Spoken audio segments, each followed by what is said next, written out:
আসসালামু আলাইকুম। আশা করি সবাই ভালো আছেন আর আমিও ভালো আছি। সবাই তো জানেন আমি কম বেশি বাচ্চাদের জন্য প্রতিদিন বিকালে নাস্তা বানাই, কারণ আমার বাচ্চাদের আসরের পরে মাদ্রাসা টিফিনের টাইম।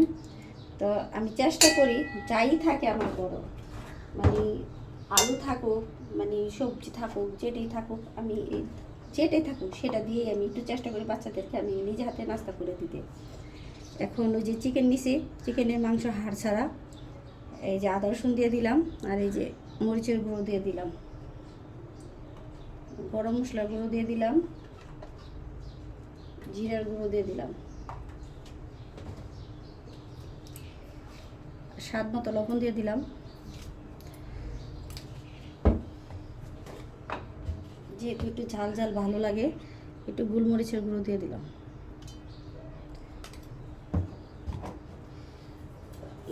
অবশ্যই একটু সস দিব, টমেটো সস না দিলে টকটক ফ্লেভার আসবে না।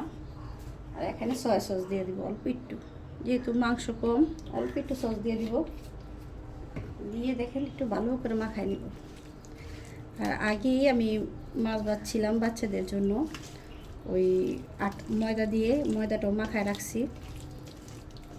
এটা আমি মাখায় আধা ঘন্টা রেখে দেব, যেহেতু সময় আছে।